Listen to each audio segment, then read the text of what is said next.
মাছাটো শেষ হৈ গ'ল ঠিক আছে মই থলত যাম কাহত ভাঙি দে সব ঠিক আছে তো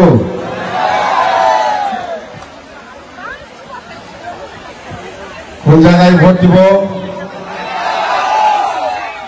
এই চাচা আপনি কোন জায়গায় ভোট দিব কালাসামি নাগরে ভোট দিব না ও তো নির্বাচন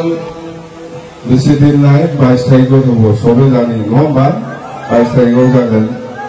আর রৌঠা সমষ্টি হিসাবে জানি নয় না হাসান না বড় বুঝি পায় বুঝি পায় তো 22 সেপ্টেম্বর নির্বাচন হব সবাই জানে এই নির্বাচন এই রৌঠা হিসাবে আমার বিপিএফ দল জিকাটো আমি আজি স্পষ্ট কৰিব পাৰে না জিকিব আৰু চৰণ বড়ো ডাঙৰীয়াক মই বিৰাট ভাল ইএমডিবি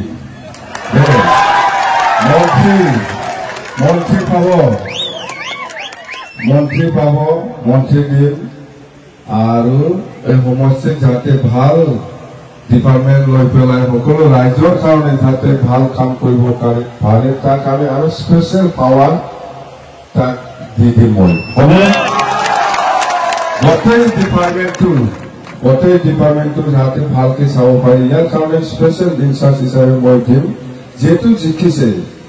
যেহেতু 100% জিকিছে চৰণ বড়ো ডাঙৰীয়াই আৰু আমি বিপিএফ হিচাপে অহা 26 তাৰিখৰ পিছত বিটিসি সৰকাৰ গঠন কৰিবলৈ গৈ আছে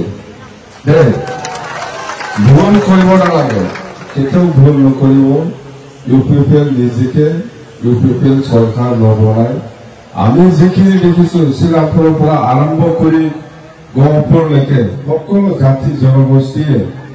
এইবাৰ বিপিএফ সৰকাৰ লাগে বুলি সকলো আগুৱাই আহিছে সকলো সহায় কৰিবৰ কাৰণে আমাৰ লগত যোগাযোগ কৰে না মুছলিমবাদ আছে না মুছলিমবাদ কৈছে না কোনো অসমীয়া অন্তত যিমান জাতি জনগোষ্ঠী আছে সবে আমাৰ দলক সহায় কৰিবৰ কাৰণে আগবাঢ়ি আহিছে সেইকাৰণে আমি বাৰে বাৰে কৈছে যে এইবাৰ বিপিএফ সৰকাৰ গঠন কৰাটো 100% আৰু মই কৈছো ৰাইজে যেনেকে আমাৰ বিপিএফ দলক সহায় কৰিবলৈ আগবাঢ়ি আহিছে সকলো জাতি জনগোষ্ঠীয়ে যেনেকে সহায় কৰিবলৈ আগবাঢ়ি আহিছে আমিও সৰকাৰ গঠন হোৱাৰ পিছত আপোনালোকক সহায় কৰিম বুলি মই কথা দিছো